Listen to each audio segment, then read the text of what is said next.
নমস্কার। আগামী 19 সেপ্টেম্বর বিধানসভার অধিবেশন শুরু হচ্ছে। আজ মহাকরণে মন্ত্রী সুশান্ত চৌধুরী সাংবাদিকদের কথা জানিয়েছেন। যেহেতু বিধানসভার অধিবেশন, এই মর্মে রাজ্যের শিক্ষক কর্মচারী যারা আছেন তারা তাদের আশায় আছেন কি হতে পারে, তাদের জন্য কত শতাংশ দিয়ে মিলতে পারে।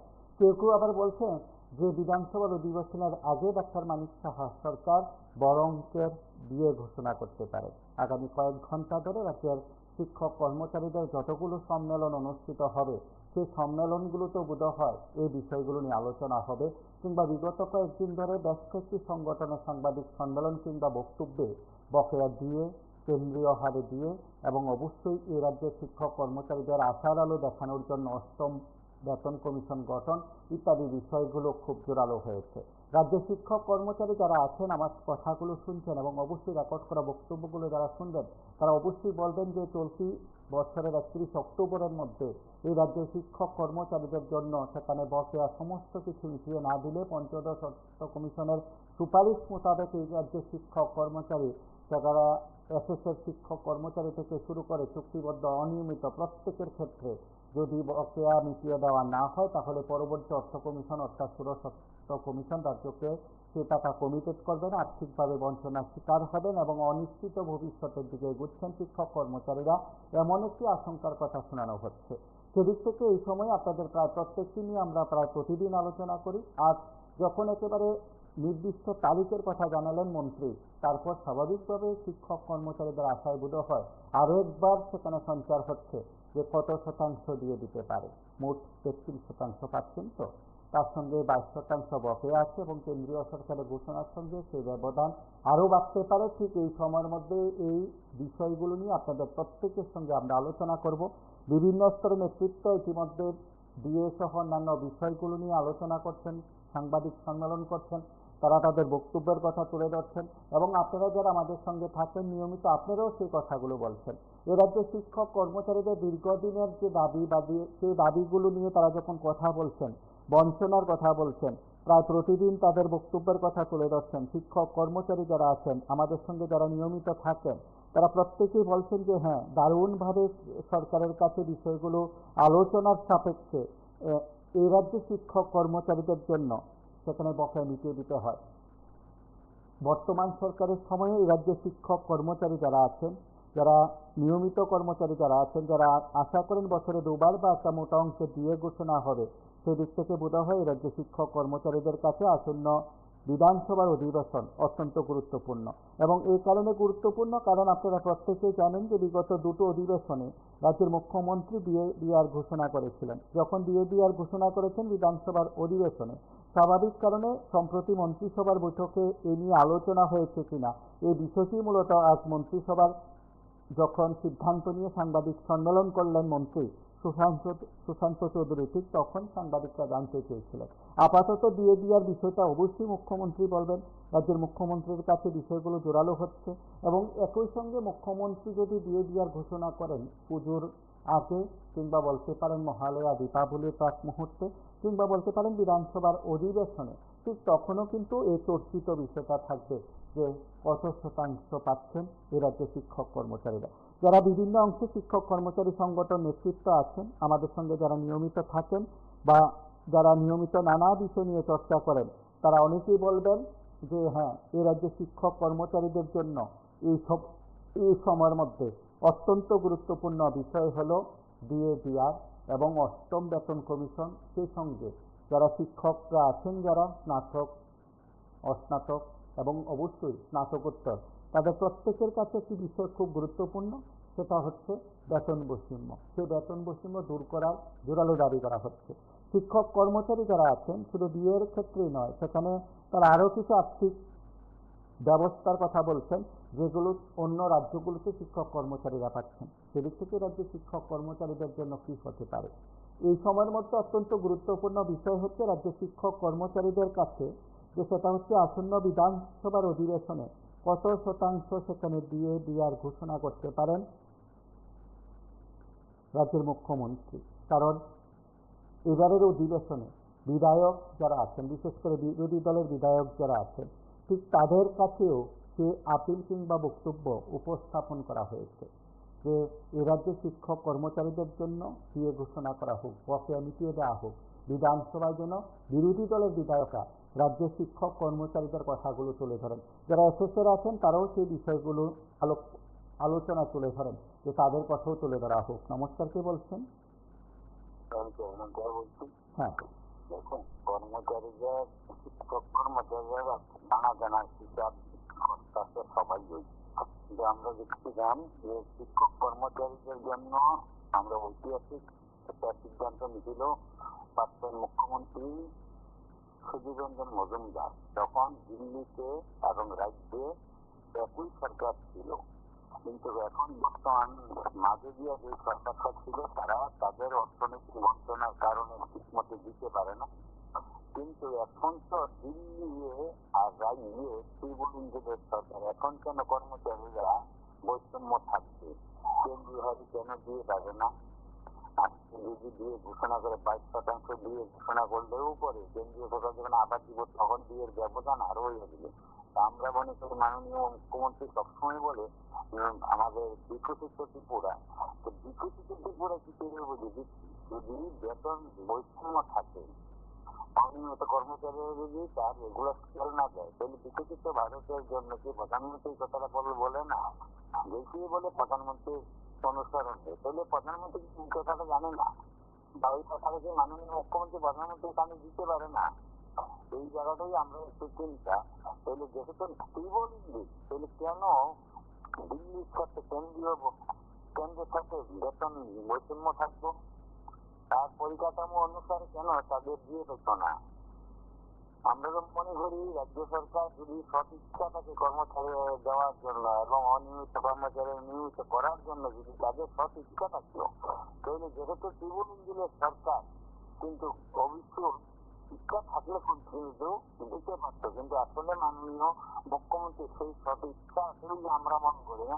না হলে কেন বেতন আজকে 22% দিয়ে ছেড়ে রইল ত্রিপুরাতে?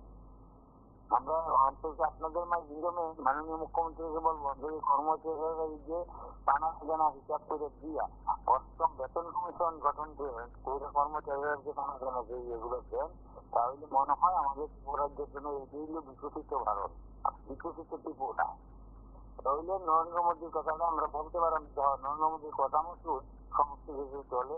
বিকশিত ভারতের চিন্তাধারার কাছে এটা কোন বিকশিত ভারত আমরা এগিয়ে ভাবতে পারি না। এটি মাননীয় মুখ্যমন্ত্রী আজকে দেখলাম একটা প্রশ্ন ছিল বিকশিত ভারত, বিকশিত ত্রিপুরা, তাহলে সেটা কোন বিকশিত ত্রিপুরা? দেখা যাচ্ছে দেশের মধ্যে বৈষম্য দেখা যাইতেছে। এইগুলা পূরণ করার জন্য আবেদন করবো আপনাদের মাধ্যমে মাননীয় মুখ্যমন্ত্রী। ঠিক এই বকেয়া বিষয়গুলো নিয়ে, শিক্ষক কর্মচারীদের কথাগুলো বলছিলাম, বকেয়া বিষয়গুলো নিয়ে খুব আলোচনা হচ্ছে, চর্চা হচ্ছে, তাই প্রতিদিন শিক্ষক কর্মচারীরা বলছেন। নমস্কার, কে বলছেন? হ্যালো হ্যালো, লাইভে আছেন, কথা শোনা যায়। আমি 79 জিল্লা থেকে বলছি। হ্যাঁ, আপনাদের চ্যানেলে সাউন্ড আসছে না, চ্যানেলে সাউন্ড আসছে না। 79 জেলা থেকে বলছেন। হ্যাঁ হ্যাঁ, সব চ্যানেলে সাউন্ড আছে, সাউন্ড নেই। যারা কেবল অপারেটর আছে কাইন্ডলি একটু তাদের সঙ্গে কথা বলবেন। হ্যাঁ হ্যাঁ, ঠিক আছে, থ্যাংক ইউ।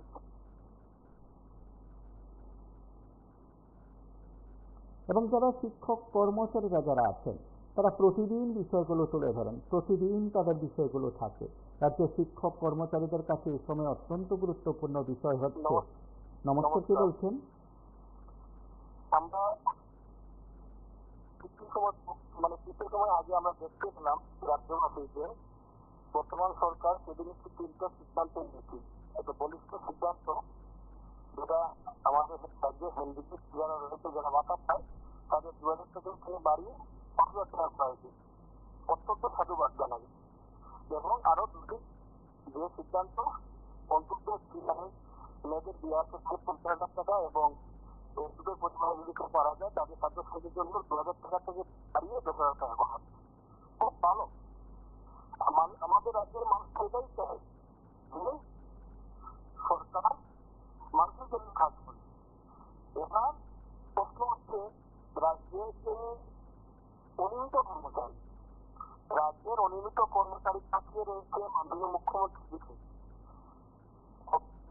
2024 সালে যখন উড়িষ্যাতে বিজেপি সরকার প্রথমবারের মতো আসলো, তখন একসঙ্গে 40,000 অনিয়মিত কর্মচারী নিয়মিত করার করে দিল। কিন্তু আমার তো লাগছে 2018 সালে বিজেপি সরকার প্রতিষ্ঠিত হবার পর অনিয়মিত কর্মচারীদের রেগুলেশন নিয়মিত করে দিল। এই হচ্ছে বিজেপি সরকার, উড়িষ্যাতে বিজেপি সরকার। একই সরকার কিন্তু দুরকম মতভেদ। আমরা এই রাজ্যের অনিয়মিত কর্মচারী, আমরা চাই আগামী অষ্টম পে কমিশনের আগে আমাদের যে রেগুলেশন বন্ধ করে রাখা হয়েছে, যাতে আমাদের এই আগামী 19 সেপ্টেম্বর যে বিধানসভা অধিবেশন বসবে, সেখানে যাতে আমাদের অনিয়মিত কর্মের কাছে একটা গুরুত্বপূর্ণ একটা পদক্ষেপ নেওয়া হয়। সমস্ত রাজ্যের অনিয়মিত কর্মচারী আশা রাখবে প্রত্যেক ক্যাবিনেট মিনিস্টারে যাতে এবং প্রত্যেক এই রাজ্যের প্রত্যেক এমএলএ কাছে যে আমাকে অনিয়মিত কর্মচারীদের নিয়মিত করার ক্ষেত্রে ওনারা সঠিকভাবে পদক্ষেপ নেবেন।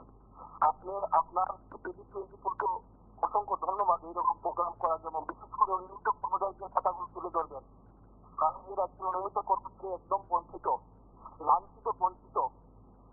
অফিসে গেলে কাজ করে মানে কি বলবো, মানে এক সেকেন্ড বসার সময় নেই, শুধু অনিয়মিত কাজ চালানো হচ্ছে। বিশেষ করে স্বাস্থ্য দপ্তরে কয়েকজন অনিয়মিত কর্মচারী কাজ করে না, সে একজন নার্সের কাছ থেকে শুরু করে, ফার্মাসিস্টের কাছ থেকে শুরু করে সম্পূর্ণ কাজ করে, কিন্তু সে তার পাওনাটুকু পায় না। বড় বিশেষ দুঃখের কথা হচ্ছে একজন অনিয়মিত কর্মচারী যখন অবসরে চলে যায়, শূন্যতে চলে যায়, সে এক টাকাও গভর্নমেন্ট থেকে পায় না, বা একটা মাসিক একটা কিছু পায় না। সে কি করে তার জীবনটা চলবে, কি করে কি খাবে? সব রাজ্যের অনিয়মিত কর্মচারীদের কথা ভাবুন। রাজ্যের অনিয়মিত কর্মচারীদের যদি ঠিক এই অনিয়মিত কর্মচারীদের কথাগুলো বলা হচ্ছে। ধরে নেওয়া যাক উড়িষ্যা রাজ্যের কথা, একসঙ্গে 57,000 অনিয়মিতদের নিয়মিত করার দৃষ্টান্ত স্থাপন করা হয়েছিল। বা বলতে পারেন পশ্চিমবঙ্গ যারা অনিয়মিত কর্মচারী তারা বেশি সুযোগ পাচ্ছেন, অসম থেকে শুরু করে বিভিন্ন রাজ্যগুলোতে সেখানে সুযোগ দেওয়া হচ্ছে। নমস্কার, কে বলছেন? নমস্কার, আমি গৃহবধূ বলছি। হ্যাঁ বলুন। আপনি আপনাদের অনুষ্ঠান খুবই সুন্দর অনুষ্ঠান। আপনারা 2018 সালে এমন অনুষ্ঠানে অনেক করেছেন, এই জন্য আসলে সম্ভব জানাই। বলছি এখন আপনাদের এটা তো আসলে আমাদের মানে সাউথে সাউথে একটা প্রবাদ আছে, মানে তেল একটা মাথা তেল আছে, যাদের মাথা তেল নেই তাদের মাথা তেল কোনো লোক নেই। অবস্থাটা এমন হচ্ছে তারা চাকরি করছেন, আছে তাদের জন্য দিয়ে নিয়েছে, যারা বেকার রয়েছে তাদের কোনো জিনিস নেই। যারা 15 বছর 20 বছর 25 বছর এমন অনেক অনিয়মিত কর্মী আছে, তাদের এখনো নিয়মিত পরিণত সরকার পরিকল্পনা নেই। সরকার হলো ভূমি, এখন অনেক অনিয়মিত কর্মী আছে, গ্রুপ সি যারা 15 বছর 20 বছর 25 বছর এখনো এমন কর্মী আছে যারা অভিজ্ঞতার মাধ্যমে এমনকি অনেক কিছু ইন্টারভিউ করে বাড়ি চলে গেছে, 3 বছর কাজ করে বাড়িতে চলে গেছে, কিন্তু উঠতে চাকরি ধরেছে, পৌরসভা হোক বিভিন্ন হোক কাজ করেছে। ওদের সাথে সরকার সরকার থেকে নিয়ে আসছে বিয়ে নিয়ে শুধু হবে। সরকার তো শুধু ভূমি আছে, শুধু বিয়ে বাড়ালে কি সরকার থাকবে? শুনুন, শুধু বিয়ে নিয়ে বা বিয়ে সরকার থেকে থাকবে মনে করতে হবে, ভুল সিদ্ধান্ত, সরকারের ভুল চিন্তা ভাবনা। যারা বেকার রয়েছে তাদেরকে এটা চিন্তা করতে হবে। যারা গ্রুপ সি গ্রুপ ডি আছে বেকার আছে, অনিয়মিত যারা রয়েছে হিসাবে ওরাও বেকার, কারণ ওদের যেটা ফাইন্যান্সিয়াল অনুমোদন নেই, ফাইন্যান্সিয়াল অনুমোদন নেই তাহলে ওরাও সরকার আন্ডারে নথিভুক্ত নেই, তাহলে ওরাও বেকার। এছাড়া যারা বেকার হচ্ছে তারা তো সম্পূর্ণ বেকার, ওদের কথা চিন্তা না করে শুধু দিয়ে কোনো কিছু হবে না। যারা অনিয়মিত রয়েছে তাদেরকে এটা চিন্তা করতে হবে। 25 বছর 15 বছর হলে অনিয়মিত কর্মী রয়েছে, যাদের মধ্যে অনেকে অসুস্থতার কারণে, অনেকে বয়সের কারণে ঘরে ঢুকবে, তাদেরকে এটা চিন্তা করে তাদেরকে রেগুলার করতে হবে, নিয়মিত করতে হবে, যেটা সরকার প্রতিদিন দিয়ে আসা হচ্ছিল তখন অব্দি হয়নি। এটা যদি করে তাহলে আলাদা কথা, কিন্তু যদি না করে সরকার যেভাবে চলছে শুধু সিস্টেমকে দিয়ে দিলেই সরকার চলবে। সরকারি কর্মচারী কোনো সময় রুলিং সরকারকে ভোট দেয় না, কারণ তারা যে সরকার হয় তারা সরকারের পক্ষে থাকে, কারণ তাদের দিয়ে ব্যাপারটা না সরকারের পক্ষে। সরকারি কর্মচারী কোনো সময় কোনো সরকারের পক্ষে থাকে না। এটা যদি সরকার ভেবে থাকেন, বিদেশের কাছে যদি ভেবে থাকেন সরকারের জনগণের পক্ষে তারা সরকার আবার গ্রহণ করবে, তাহলে মূল প্রশ্ন আসছে 2029-এ তারা 2003 যখন 32 থেকে ত্রিপুরার যে ক্ষমতা দখল করেছে, 32 থেকে 30 কমে তারা ক্ষমতা হাতে। জানি কথা। ধন্যবাদ।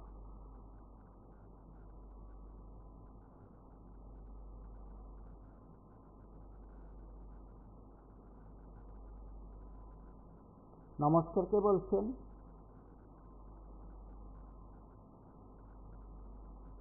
নমস্কার, কে বলছেন? নমস্কার, উদয়পুর থেকে বলছি। 19 সেপ্টেম্বর বিধানসভা অধিবেশন হবে। শিক্ষক কর্মচারীরা আসে দেখেন, আশায় তো থাকতে হবে। আর কারণ আশা না থাকলে কি হবে? আর আশা আন্দোলন করে কি হবে? কারণ তাদের তো ঘুম ভাঙা বড় মুশকিল। কারণ শিক্ষক কর্মচারী এই যে বিচারা আন্দোলনের কথাটা কিন্তু তারা শিক্ষক কর্মচারী আন্দোলন করার কথা না, কিন্তু এটা তাদের এই রাজ্যে যে সরকারটা রয়েছে তাদের ইস্তাহারের কথা এবং নেতাদের কথা, কেন্দ্রীয় নেতাদের কথা, অমিত শাহের কথা, প্রধানমন্ত্রীর কথা। কিন্তু আসলে এখন আন্দোলন করতে বাধ্য হয়েছে, কারণ কর্মচারীর পাওনা দিয়ে দেওয়ার পরিপ্রেক্ষিতে কিন্তু আন্দোলন করতে বাধ্য হচ্ছে। কারণ তারা তো দিক ছাড়া তার জন্য আন্দোলন করতে হয়। আমরা আশা করি যে কারণ এই সরকার যে শিক্ষা প্রতিষ্ঠান সেটা ত্রিপুরা বাস্তব সামনে প্রকাশ্যে আসলে, কারণ আন্দোলন করতে হবে। কারণ কর্মচারী দিয়ে দেওয়ার জন্য আন্দোলন করতে হবে। কারণ কর্মচারী দিয়ে দিলে হবে না। তো তারা ত্রিপুরা রাজ্যে অর্ধমুখী হয়ে গেলে বেকারের সংখ্যা কিন্তু 50,000 চাকরি দেওয়ার কথা ছিল। এখন পর্যন্ত কোনো চাকরি দিতে পারেনি, ট্রেডের মাধ্যমে ছাড়া, কিছু ডিএসআর ছাড়া। কিন্তু প্রচুর পরিমাণে বেকার যুবক রয়েছে যারা নার্সিং, বিএসসি নার্সিং, এলবিডব্লিউ, বিকর্মা, অনেক কিছু আছে। সমস্ত সৈন্যপদ পূরণ করতে পারছে না। সমস্ত বিভাগগুলি শূন্য হয়ে রয়েছে, কর্মচারীর স্বল্পতা রয়েছে, কাজের ক্ষেত্রে মানুষের হয়রানি হচ্ছে। কিন্তু আসলে কি বলবো, বাধ্য হয়ে কিন্তু মানুষ আন্দোলন করতে হবে। কারণ কর্মচারীর পাশাপাশি বেকাররাও কিন্তু আন্দোলন করতে হবে। সমস্ত শ্রমজীবী মানুষও আন্দোলন করতে হবে। কারণ ত্রিপুরা রাজ্যের গ্রামীণ একটা অর্থনৈতিক ছিল, রেগার শ্রমদিবস কিন্তু সেই রেগার শ্রমদিবসটাকে কিন্তু সরকার কমিয়ে দিল। কিন্তু ত্রিপুরা রাজ্যের মানুষ কি করলাম, কি করছিল, প্রতিনিয়ত দ্রব্যমূল্য বৃদ্ধি হচ্ছে, পেট্রোল, ডিজেল, গ্যাস, সব কিছু। আর ওষুধের দামের কথা বললে তো কিন্তু শেষ নেই। কিন্তু গ্যাসেরটা, একটা গ্যাসের বড়ি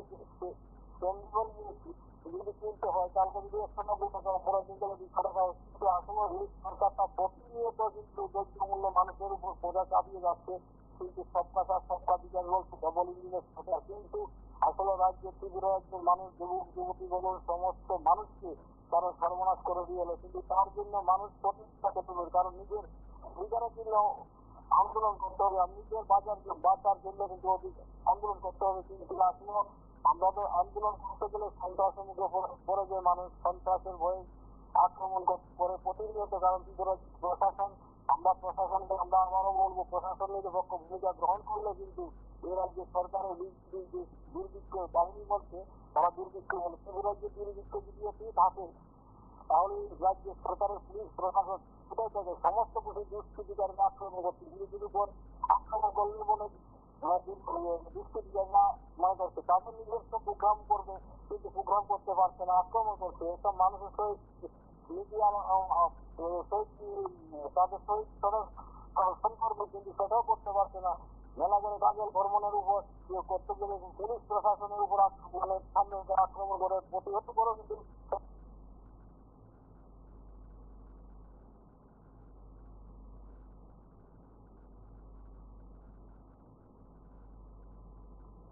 নমস্কার, কে বলছেন?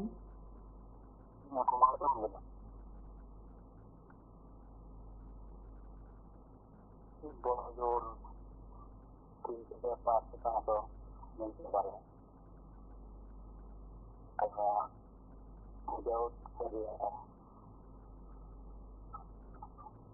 যারা শাসক দলের লোকের বিক্রি করছে, ওনারা যেন যত দেওয়া হয় এগুলোকে গ্রহণ না করে। এটা আমার বক্তব্য। কিন্তু পারবে না, কারণ শুরু হয়ে গেছে পশ্চিমবঙ্গ মানে সরকার কত কত হার চলে আসছে কেন্দ্রীয় সরকার। তাদের সাথে আমি নাম নাম হচ্ছে মুখ্যমন্ত্রী ও আমাদের ডক্টর মানিক শাহ ও খুব প্রদীপ ওনারা তো ওনারা এক টাকা সরকারিভাবে খুব পারবেন কেন্দ্রীয় সরকার কোনো বা তারা কিছুই করতে পারবে বেশি হলে হয়তো রেয়ার হয় দুই কারণে ব্যবসা করানো করছে মানে একটা সাধারণ নামে সেটা আপনার বছর বিভিন্ন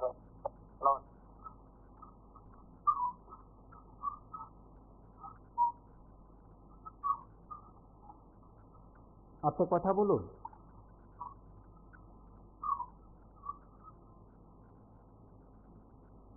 আমরা বেশ কয়েকদিন ধরে রাজ্যে শিক্ষক কর্মচারীদের বিভিন্ন অধিকার সংক্রান্ত বিষয় নিয়ে কথা বলছিলাম। আপনাদের প্রত্যেকটি নিয়ে আমরা প্রায় প্রতিদিন বিষয়গুলো নিয়ে আলোচনা করি, প্রায় প্রতিদিন বিষয়গুলো তুলে ধরার চেষ্টা করি। সেদিক থেকে আজকের বিষয়ের প্রেক্ষাপটে আপনাদের সকলের কাছে আমাদের বক্তব্য যে আপনারা শিক্ষক কর্মচারীদের বিভিন্ন বিষয়গুলো নিয়ে কথা বলুন। নমস্কার, কি বলছেন? নমস্কার। সবাই যেগুলো কর্মচারীরা দিয়ে নিয়ে ভাবছে আর দিয়ে নিয়ে একটা ভাবছে রেগুলার কর্মচারীদের কথা চিন্তা করছে আর অনিয়মিত কর্মচারীদের কথা কিছুই চিন্তা করছে না। অনিয়মিত কর্মচারীদের মাথায় তো তেল নেই, ওরা কি রেগুলার কর্মচারী থেকে কম কাজ করে আর রেগুলার কর্মচারী বেশি কাজ করে অফিসে। রেগুলার কর্মচারী থেকে অনিয়মিত কর্মচারীরা সবকিছু করে, তারপরও বঞ্চিত। এই টাকা দিয়ে এই অল্প বেতন দিয়ে ওরা কিভাবে সংসার চালাবে? এটা তো মাস থেকে এখন স্মার্ট মিটারের বিল যতটুকু আছে ও টাকা ওরা বেতন পাচ্ছে, এটা চলে যাবে স্মার্ট মিটারের দিয়ে। কিভাবে চলবে? অনিয়মিত কর্মচারীদের কি অবস্থা? এই বিজেপি সরকারের আমলে 7-8 বছর একটা অনিয়মিত কর্মচারী নিয়মিত হয়। বামপন্থী সরকারের আমলে 10 বছরে যে রুটটা ছিল ওরা কিসের জন্য বন্ধ করে দিয়েছে। তারপরে 30,000-40,000 অনিয়মিত কর্মচারীর ভবিষ্যৎ আন্দোলন। অনিয়মিত কর্মচারীদের কোনো বিধায়ক, কোনো মিনিস্টার কেউ চিন্তা করে না ওদের জন্য। এমনকি আমাদের বর্তমান মুখ্যমন্ত্রী ওনারা সবাই বসে রয়েছে অনিয়ম শিক্ষিত মুখ্যমন্ত্রী, কিন্তু অনিয়ম দেখছে এখন চোখ। খালি বড় বড় ভাষণ, এদিকে যাই বড় বড় ভাষণ, কথা কাজে খুশি, কথা কাজে খুশি, খালি ভাষণ দিয়ে যাচ্ছে। ভাষণ দিয়ে কি কাজ করবে? অনিয়মিত কর্মচারীদের ব্যাপারে আমাদের ত্রিপুরার যে একজনই কথা বলে আমাদের খেলাধুলা শুধু বিধানসভায় অনিয়মিত কর্মচারীদের জন্য কথা বলে আর সুপার রায় এই দুজন এমএলএ কথা বলে আর কাউকে বেশি নিয়ে কথা বলতে সিপিএমের এমএলএ তো তিনি কথা বলতে বিধানসভায় অনিয়মিত কর্মচারীদের ব্যাপারে আর বিজেপির চুপ। বিজেপি চাই না অনিয়মিত কর্মচারীদের একটা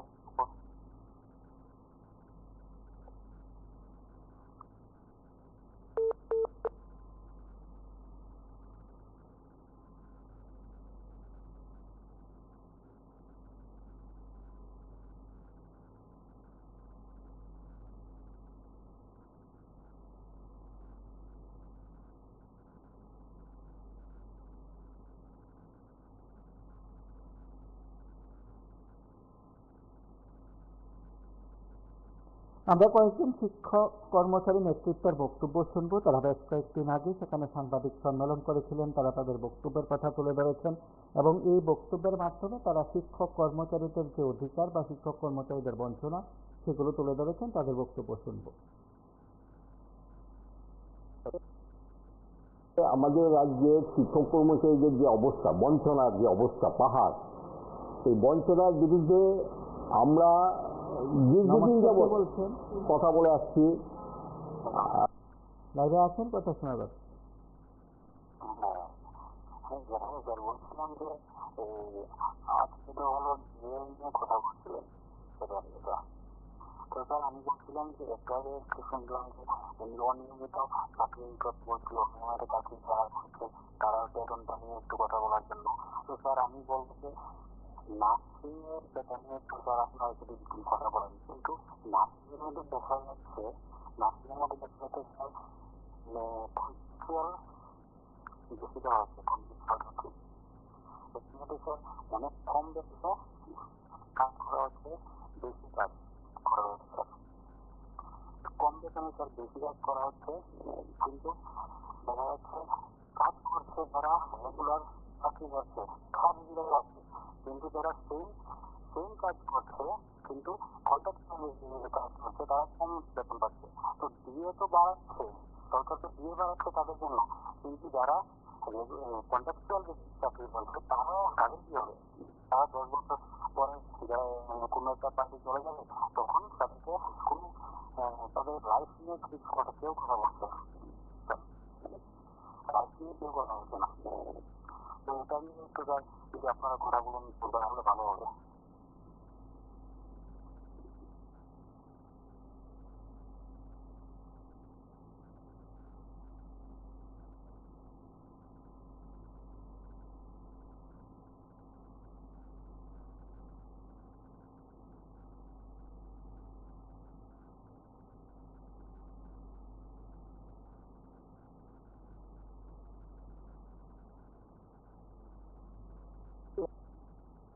আসছি এবং আমরা চেষ্টা করছি যাতে রাজ্যে আন্দোলন তৈরি করা যায়, কিন্তু ত্রিপুরার যে শিক্ষক কর্মচারীদের মানসিক যে অবস্থা, প্রশাসনের কি বলছেন?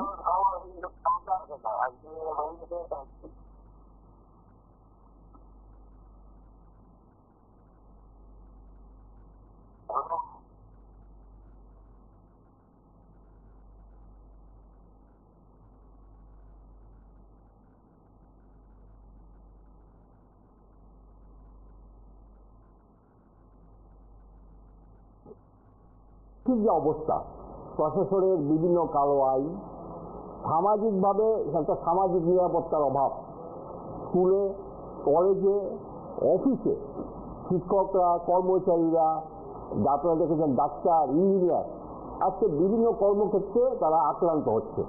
একটা মানসিক ভীতি প্রচণ্ডভাবে বৃদ্ধি হয়েছে। এই জায়গায় দাঁড়িয়ে শিক্ষক কর্মচারীরা ফিল করছে যে তারা কতটা বঞ্চিত হচ্ছে এই রাজ্য সরকারের আমলে, কিন্তু সেই যে রিফ্লেকশন মিটিংয়ের কথায় আলোচনায় সেটা করানো যাচ্ছে না, ভয়ের একটা পরিবেশ। কাজে সেই জায়গায় দাঁড়িয়ে আমরা বিশ্বাস করি যে এই ভয় কাটিয়ে শিক্ষক কর্মচারীরা আগামী দিনে আন্দোলনে এগিয়ে আসবে। আমরা যে বিষয়গুলিকে আজকে প্রেস মিটে হাইলাইট করছি সেটা হচ্ছে আমাদের 22% দিয়ে পেন্ডিং, সেন্ট্রাল এমপ্লয়িরা 55% পাচ্ছে, আমরা পাচ্ছি 33%। কাজে এই যে 22% দিয়ে না পাওয়ায়, এই 22% দিয়ে না পাওয়ায় আমরা সিরিয়াসলি প্রতি মাসে একজন গ্রুপ ডি কর্মচারী 3,500 টাকা আর একজন গ্রুপ ডি হাইয়েস্টলি প্রায় 34,000 টাকা প্রতি মাসে কম পাচ্ছে। কাজে এই আজকে আমরা দেখছি কেন্দ্রীয় সরকারের বিভিন্ন সিস্টেমের জন্য এবং রাজ্য সরকারের যে বিভিন্ন সিদ্ধান্ত, এই যে পৌরকর বৃদ্ধি, জলকর বৃদ্ধি, দুধের দাম বৃদ্ধি, ইলেকট্রিসিটির দাম বৃদ্ধি এবং বিভিন্ন দ্রব্যের যে মূল্য বৃদ্ধি করছে, সেই জায়গায় দাঁড়িয়ে শিক্ষক কর্মচারীদের নাভিশ্বাস অবস্থা। এই জায়গায় দাঁড়িয়ে 22% দিয়ে ইমিডিয়েট দেওয়ার জন্য আমরা দাবি করছি। কারণ এই অক্টোবরের মধ্যে টাকাটা যদি কমিটেড না করা যায়, 16 ফিনান্স কমিশনের মাধ্যমে বাড়তি টাকা পাওয়ার যে সুযোগ, সেই সুযোগটা হাতছাড়া হয়ে যাবে। তাই সেই জায়গায় দাঁড়িয়ে আমরা আহ্বান করছি উইদিন সেপ্টেম্বর যাতে এই পেন্ডিং ডিএটা রিলিজ করা হয়, না হলে 16 ফিনান্স কমিশনের কাছ থেকে সেই টাকাটা পাওয়া যাবে না।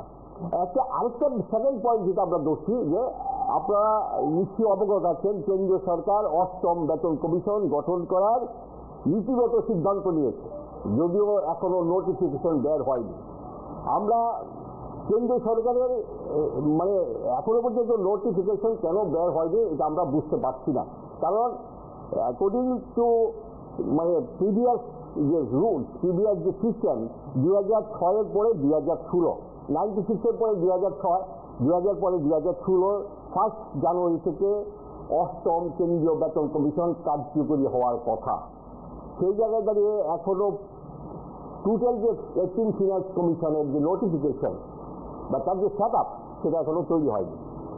যাই হোক আগামী দিনে তৈরি হবে আমরা বিশ্বাস করি এবং আমরা আশা করছি ত্রিপুরা রাজ্য। নমস্কার, কে বলছেন? হ্যালো, কথা বলুন। হ্যালো, আর আপনাদের চ্যানেলে যে ছবিটা আছে শব্দটা পাইতেছি না আমরা। কোন জায়গা থেকে বলছেন? আমি জায়গা থেকে বলছি, ছবি আসতে আসলে কিন্তু শব্দ পাই না, একটু চেক করে দিচ্ছেন। যারা কেবল অপারেটর আছে কান্দি তাদেরকে বলবেন।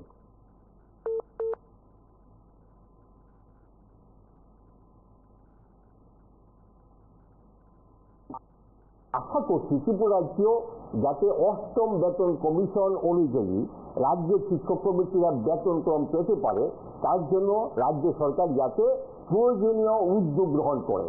এবং এই প্রয়োজনীয় উদ্যোগের মধ্যে প্রাথমিক শর্ত হচ্ছে, যত কথাই রাজ্য সরকার বলুক না কেন, সপ্তম কেন্দ্রীয় বেতন কমিশন রাজ্যে চালু হয়নি।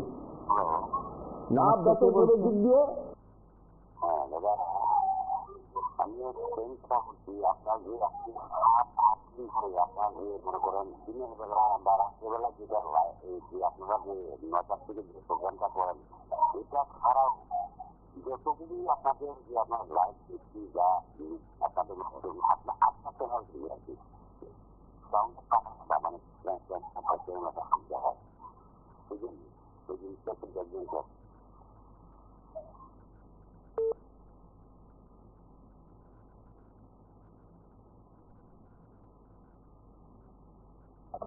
বেতন ক্রমের দিক দিয়ে না পদ অনুযায়ী, মানে একজন রাজ্যের শিক্ষক, রাজ্যের একজন ইঞ্জিনিয়ার, রাজ্যের একজন ফার্মাসিস্ট, রাজ্যের একজন নার্স ক্যান্ডিডেট সেম পোস্টে সেম রিক্রুটমেন্ট রুলস, একই শিক্ষাগত যোগ্যতা নিয়ে একই নিয়োগ পদ্ধতি মেনে রাজ্য এবং কেন্দ্রের নিয়োগ হচ্ছে, অথচ বেতন ক্রম ডিফারেন্ট, মানে 13 থেকে 17,000 টাকা ইনিশিয়ালি ডিফারেন্স। নমস্কার, কে বলছেন? নমস্কার, আমি উত্তরত্রিপুরা থেকে বলছি। হ্যালো, লাইভে আছেন, কথা শোনা যাচ্ছে। হ্যাঁ, আমি উত্তরত্রিপুরা থেকে বলছি। তো তাহলে একজন শিক্ষক, আমাদের বেতন বলছে না, সেটা তো কথা ঘটে যাচ্ছে বলবো, আমাদের অনেক বলছে না। আমরা 2018 থেকে চাকরি করছি, কিন্তু আমরা চাকরি হয়েছে।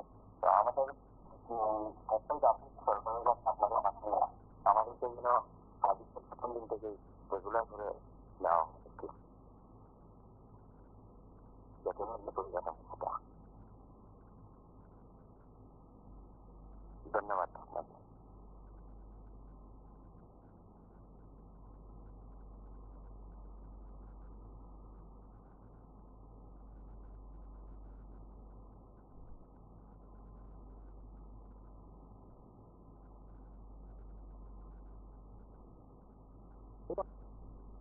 হাজার টাকা ইনিশিয়ালি ডিফারেন্স হচ্ছে, কাজে এই ত্রুটিগুলি যদি দূর করা না যায়, এছাড়াও আপনারা জানেন অন্যান্য যে সুবিধা, হাউস রেন্ট, গ্র্যাচুইটি ইত্যাদি ক্ষেত্রেও কেন্দ্রীয় এবং রাজ্যের মধ্যে অনেক ডিফারেন্স।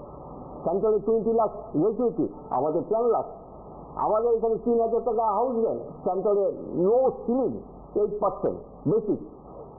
এই জায়গায় দাঁড়িয়ে এই অ্যানামলিগুলি যদি দূর না হয়, সপ্তম বেতন কমিশন অনুযায়ী যদি রাজ্যের বেতন ক্রমটা ডিফারেন্সটা যেটা দূর না করা হয়, তাহলে কিছুতেই অষ্টম বেতন কমিশন কার্যকরী করা যাবে না, যাবে না।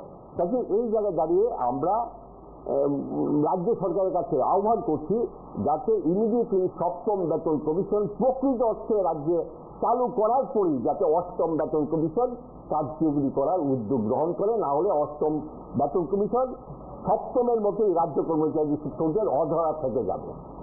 আমরা ফার্স্ট পয়েন্ট যেটা বলছি, সমস্ত দপ্তরে প্রচুর শূন্যপদ, আমাদের হিসাব অনুযায়ী প্রায় মোর দেন 50,000 পোস্ট শিক্ষক এবং কর্মচারীদের খালি পড়ে রয়েছে। এবং এই খালি থাকার পরে শিক্ষা ব্যবস্থা লাফে উঠছে, পঠন পাঠন প্রায় বন্ধ বিভিন্ন জায়গায়। পাশাপাশি যে অফিসে কাছারিতে যে কর্মসংস্কৃতি, সেই কর্মসংস্কৃতিও সাংঘাতিকভাবে ক্ষতিগ্রস্ত হচ্ছে। কাজে এই জায়গায় দাঁড়িয়ে এবং বেকারদের মধ্যে হতাশা বৃদ্ধি হচ্ছে। রাজ্য সরকারের প্রতিশ্রুতি ছিল বছরে 50,000 চাকরি দেওয়া হবে। কাজে সেই জায়গায় দাঁড়িয়ে এই মুহূর্তে প্রায় 50,000 পোস্ট খালি, রেগুলার পোস্ট খালি। কাজে এই পোস্টগুলিতে যাতে ইমিডিয়েটলি নিয়োগ করা হয়, আমরা এই আহ্বান করছি রাজ্যের স্বার্থে, বেকারদের স্বার্থে, ত্রিপুরা রাজ্যের কর্মসংস্কৃতির স্বার্থে।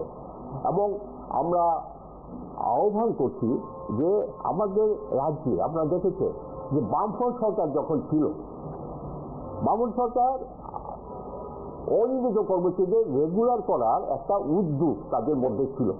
যারা 10 বছর অনিয়মিত কর্মচারী হিসেবে চাকরি করেছেন, তো কালকে যে প্রোগ্রামটা দেখাচ্ছেন সেটার মতোই তো কর্মচারী তো আশা থাকবে, কারণ জিনিসপত্রের যে দাম, আপনারা বাজারে যান, কেন্দ্রীয় কর্মচারীরা যখন বাজারে যান তাদের কোনো অসুবিধা হয় মনে হয় না, কারণ তারা রাজ্য কর্মচারীর থেকে ডাবল বেতন পায়। তো তারা যে বেতনটা পায় তারা জিনিসপত্রের দাম কিন্তু সময়ে সময়ে দিয়ে বাড়িয়ে তারা দিচ্ছে। কেন্দ্রীয় জিনিসপত্র যখন বাড়ে কেন্দ্রীয় কর্মচারীকে বাড়িয়ে দিচ্ছে, কিন্তু রাজ্য কর্মচারীরা বাড়িয়ে দেয় না। তারা যখন 2018-তে নির্বাচনে আসেন, আপনি কেন্দ্রীয় কর্মচারীর সমস্ত আর কেন্দ্রীয় সমস্ত মন্ত্রীরা এবং শাসন এবং প্রধানমন্ত্রী থেকে আরম্ভ করে সমস্ত মন্ত্রীরা, মুখ্যমন্ত্রীরা পর্যন্ত, বিভিন্ন রাজ্যের বিজেপির মুখ্যমন্ত্রীরা পর্যন্ত এসে বলে গিয়েছে যে আপনাদেরকে 7ম বেতন কমিশন আমরা হুবহু লাগু করে দেবো, কেন্দ্রীয় হারে আপনারা বেতন পাবেন। সেই জিনিসটা কিন্তু তারা শুরু করতে পারেনি। তারা সাধারণত একটু ছাটাপাটা নিয়ে গেছে। এখন যে তারা 8ম বেতন কমিশন লাগু করবে, তারা কিভাবে দেবে? যদি 7মটাই না দেয় তাহলে 8মটা কি করে দেবে?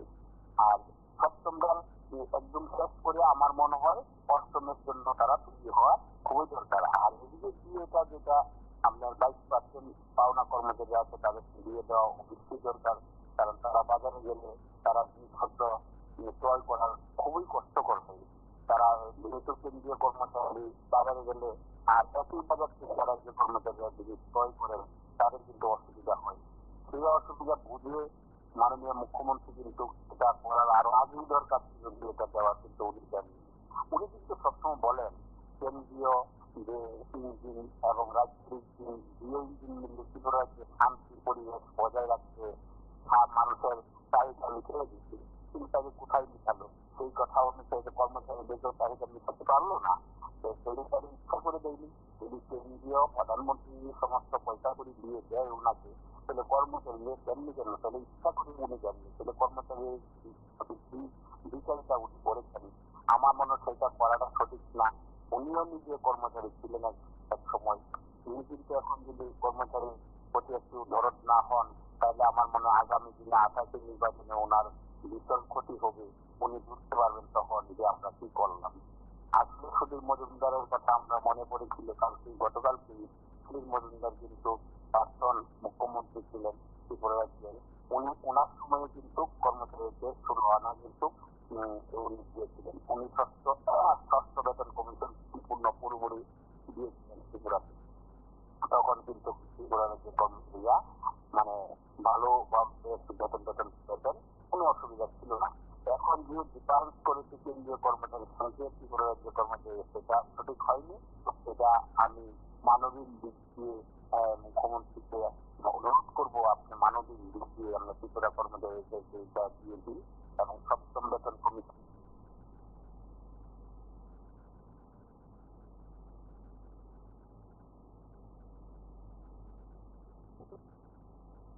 হিসেবে চাকরি করেছেন বা করছেন, তারা 10 বছর পরে রেগুলার হয়ে যেত। এবং সেই ক্ষেত্রে আমাদের একটা ভূমিকা ছিল। আপনাদের স্মরণে আছে 96-97-এ অনিয়মিত কর্মচারীদের নিয়ে আমরা একটা বিশাল আন্দোলন রাজ্যে গড়ে তুলেছিলাম। এবং সেই আন্দোলনের ফলশ্রুতিতে অনিয়মিত কর্মচারীদের জন্য প্রথমবারের মতো একটা একটা পেনশন এবং অনিয়মিত কর্মচারীদের জন্য ছুটি আদায় আমরা সম্ভব করেছিলাম এবং তাদেরকে পে রিভিশনের মধ্যে অন্তর্ভুক্ত করতে পেরেছিলাম অনিয়মিত কর্মচারীদের। কিন্তু আজকে অনিয়মিত কর্মচারীদের রেগুলার করার 10 বছর পরে রেগুলার করার কোনো উদ্যোগ লক্ষ্য করা যাচ্ছে না। এই অনিয়মিত কর্মচারীরা আন্দোলন করছে, সেই আন্দোলনে আমাদের সমর্থন আছে। এবং আপনারা জানবেন যে অনিয়মিত কর্মচারীদের যে কর্মচারী ঐক্যমঞ্চ তৈরি হয়েছে, সেই ঐক্যমঞ্চ আমাদের এই বিল্ডিংয়ে অবস্থান করছে। তাদের অফিস এই বিল্ডিংয়েই আছে। কাজে আমরা তাদের আন্দোলনের পাশে আছি। কাজে রাজ্য সরকারের কাছে আহ্বান করছি, এবং আমরা দেখছি বিভিন্ন রাজ্য সরকারের বিভিন্ন দপ্তরে কন্ট্রাক্ট কর্মচারী নিয়োগ করা হচ্ছে, কন্ট্রাকচুয়াল কর্মচারী নিয়োগ করা হচ্ছে। সেই কর্মচারীরা কেউ 8,000, কেউ 7,000, কেউ 10,000। আর অথচ এজেন্সি যাদের মাধ্যমে নিয়োগ হচ্ছে তারা কিন্তু এর 2 গুণ 3 গুণ টাকা তারা সরকারি ঘর থেকে নিচ্ছে, যতটুকু আমরা জানি। কিন্তু যে পার্সন কনসার্ন তারা খুব কম টাকায় একই রেগুলার কর্মচারীর মতো কাজ করতে বাধ্য হচ্ছে। এই বিষয়টাকেও আমরা গুরুত্ব দিয়ে আজকে তুলতে চাই। আরেকটা জিনিস হচ্ছে, আমরা জানি আমাদের রাজ্যে বামফ্রন্ট সরকার যতদিন ছিল, 2000 সালে কেন্দ্রীয় সরকার এবং ভারতবর্ষের বিভিন্ন রাজ্য সরকার নিউ পেনশন স্কিম চালু করেছিল 2000 সালে। এবং এই নিউ পেনশন স্কিমের মধ্য দিয়ে দীর্ঘদিনের অর্জিত যে পেনশনের অধিকার, সেই অধিকার কেড়ে নেওয়া হয়েছিল। এর বিরুদ্ধে সারা রাজ্যে আন্দোলন হয়েছে। আমরাও দিল্লিতে যে আন্দোলনে সামিল হয়েছিলাম, রাজ্যে রাজ্যে আন্দোলন হয়েছে, বিভিন্ন মামলা হয়েছে। পরবর্তী সময়ে এটা চেঞ্জ হয়ে ইউপিএস, ইউনিফাইড পেনশন স্কিম চালু করেছে কেন্দ্রীয় সরকার। আমাদের রাজ্যেও বামফ্রন্ট সরকার আমলে 18 জুন পর্যন্ত ওল্ড পেনশন স্কিম চালু ছিল। কেন্দ্রীয় সরকারের বিভিন্ন চাপ থাকা সত্ত্বেও ওল্ড পেনশন স্কিম চালু ছিল। কিন্তু এই সরকার, এই যে বিজেপি, মথা এবং আইপিএফটি যে জোট সরকার, তারা ক্ষমতায় এসেই এনপিএস চালু করে এবং পরবর্তী সময়ে ইউপিএস চালু করে। এখানে এটা ক্লিয়ার, এনপিএস কিংবা ইউপিএস ওল্ড পেনশন স্কিমের বিকল্প না। কারণ ওল্ড যে পেনশন স্কিমটা ছিল সেখানে আমাদের এমপ্লয়ি কনসার্নদের কোনো কন্ট্রিবিউশন ছিল না। এনপিএস বলুন বা ইউপিএস বলুন, সেখানেই কিন্তু পার্সন কনসার্ন অর্থাৎ এমপ্লয়ি কনসার্নকে 10% বেশি কেটে রাখা হবে। হ্যাঁ, এখানে ইউপিএসে একটা সুযোগ রাখা হয়েছে যে আমার 25 বছর চাকরি হলে আমার লাস্ট যে পেনশন বেসিক, আমার যে লাস্ট বেসিক তার 50% এনশিওর করা হয়েছে। কিন্তু কন্ট্রিবিউশনটা কিন্তু ঠিকই আছে, 10% কন্ট্রিবিউশন দিতেই হবে আমাকে। কাজে এই জায়গায় দাঁড়িয়ে রাজ্য বা কেন্দ্রীয় সরকারের যে পেনশনারদের প্রতি যে দায়বদ্ধতা ছিল, সেই দায়বদ্ধতা অনেকটাই হালকা হয়ে যাচ্ছে, রোগ হয়ে যাচ্ছে। কাজে এই জায়গায় দাঁড়িয়ে আমরা আবার ওল্ড পেনশন স্কিমের দাবি করছি।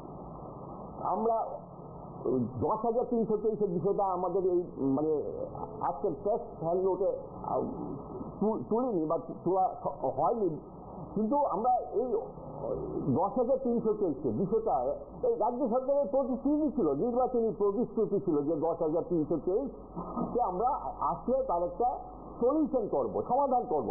কিন্তু সেই জায়গায়ও 10,323 আমরা জানি প্রায় 10,323 কর্মচারী এই সময়কালের মধ্যে তারা শেষ হয়ে গেছে, তাদের জীবন নিভে গেছে। যাতে এটাকে মানবিক দৃষ্টিকোণ থেকে দেখা উচিত।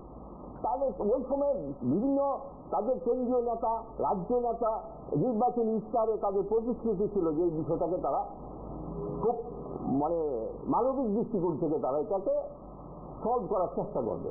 তাতে এই যে টোটাল বিষয়গুলিকে নিয়ে আমরা সরকারের দৃষ্টিতে নেওয়ার জন্য, আপনাদের সাহায্য নেওয়ার জন্য আমরা এই প্রেসমিটে আহ্বান করেছি, যাতে আপনাদের পপুলার চিঠি দিল সরকার, আমরা না শুধু অনেক সংগঠনেরই চিঠি দিলে মানে আলোচনার টেবিলে বসার ইচ্ছা প্রকাশ করলে আলোচনায় আমাদের সাড়া দেয় না, এমনকি চিঠির প্রাপ্তি স্বীকার পর্যন্ত করে না। তাই এই জায়গায় দাঁড়িয়ে একমাত্র মাধ্যম হচ্ছে সরকারের দৃষ্টিতে বিষয়গুলিকে নিয়ে যাওয়ার জন্য আপনাদের সাহায্য নিয়ে প্রচারের মধ্য দিয়ে। আর সেকেন্ড বলা হচ্ছে যে আমরা এই মুহূর্তে চেষ্টা করব, আমরা নিজেরা কিছু করা যায় কিনা, আন্দোলন করতে পারি কিনা, আমাদের শক্তি সামর্থ্যকে সামনে রেখে আমরা চেষ্টা করব। এবং পাশাপাশি যারা এই শিক্ষক কর্মচারীর প্রতি দায়বদ্ধ, আমি এই জিনিসটা বারবারই বলতে চাই, দেখুন আমরা 75-এর লাগাতার ধর্মঘট আমরা করেছি এবং বিভিন্ন সময়ে বামফ্রন্ট সরকারের আমলেও আমরা সমানভাবে সরব ছিলাম, আন্দোলনের ময়দানে ছিলাম। যেমন আমরা সুকুমার সেনগুপ্ত, সচিন সিংহের আমলে আমাদের সংগঠন আন্দোলনের ময়দানে ছিল। বামফ্রন্টের 35 বছর শাসনেও আমরা শিক্ষক কর্মচারীর স্বার্থ নিয়ে কোনো সময় আপোষ করিনি। ঠিক আজকেও আমরা এই নতুন সরকারের আমলেও আমরা আপোষহীনভাবে শিক্ষক কর্মচারীর ইস্যুগুলি নিয়ে সুস্থির হওয়ার চেষ্টা করছি। আমরা দেখেছি ত্রিপুরাজ্যের বিভিন্ন সংগঠন বিভিন্ন সময়ে রাজনৈতিক পট পরিবর্তনের সঙ্গে সঙ্গে তাদের কর্মসূচির পরিবর্তন হয়ে যায়, কিন্তু আমরা কিন্তু দায়বদ্ধতার ক্ষেত্রে একইভাবে শিক্ষক কর্মচারীদের প্রতি দায়বদ্ধ রয়েছি এবং থাকার অঙ্গীকারবদ্ধ আমরা। কিন্তু এই জায়গায় দাঁড়িয়ে শিক্ষক কর্মচারীরা ভয় ভীতির জন্য আসতে চাইছে না, আসতে পারছে না।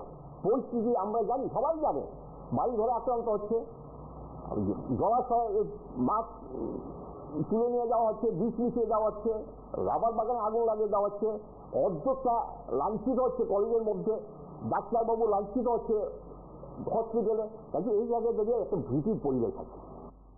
80 বছর পুরনো একটা ঐতিহ্যবাহী সংগঠন যারা শিক্ষকদের এবং শিক্ষার বিভিন্ন দাবি দাওয়া নিয়ে লড়াই করে আসছে। আজকে আমরা আপনাদের দেখেছি, মূলত আমরা গত জুলাই এবং এই মাস আগস্ট মাস 2 মাস ব্যাপী আমরা আমাদের কেন্দ্রীয় কমিটির সিদ্ধান্ত অনুযায়ী ত্রিপুরা সরকার শিক্ষক বিরোধ 9 দফা দাবিতে আমরা সারা রাজ্যে পোস্টারিং করেছি, স্টিকার লাগিয়েছি। আমরা আজকে যে অফিস আছে সেখানে আমরা আমি একটু আগে কথা বলছি আপনার সাথে, মানে এই যে আজকে 7-8 দিন বা 10 দিন আর কি আপনাদের সাথে কথা বলার ক্ষেত্রে একটা সমস্যা। আমি প্রসঙ্গিক সত্য আপনি পাবলিক বলছি, মানে আপনারা বিভিন্ন জেলা বা বিভিন্ন সংবাদ পরিবেশন করছেন, যেটা আমরা দেখতে চাই আপনাদের চ্যানেল থেকে, এটাও কিন্তু ডিসকাস করবেন। হ্যাঁ, এটা একটা শব্দ পড়ে আছে, ওই জিনিসটা একটু দেখবেন আপনারা। আপনারা কথা বললে আপনারা বুঝেন কিনা তাও জানি না, আর আপনারা যখন কথা বলেন তাও কিন্তু আমরা শুনতে পাই না। সেটা হলো জানা। হয়তো শিক্ষক কর্মচারীদের এই বিষয়গুলো আরো জোরালো হবে, প্রত্যেকের কাছে আমরা তুলে ধরার চেষ্টা করব। সেদিক থেকে রাজ্যের শিক্ষক কর্মচারী যারা আছেন এবং তারা তাদের বকেয়া দাবির কথা যারা বলছেন, বিয়ের কথা যারা বলছেন, 8ম বেতন কমিশনের কথা যারা বলছেন, হয়তো সেদিক থেকে আসছে অধিবেশন বা তার আগে কোনো সুসংবাদ আসতে পারে। কিন্তু প্রশ্ন হলো, এ রাজ্যের শিক্ষক কর্মচারীদের মনে যে ইচ্ছে আছে সেই ইচ্ছে কি পূরণ হবে? এই প্রশ্ন থেকেই গেল। আজ এ পর্যন্তই। নমস্কার, শুভরাত্রি।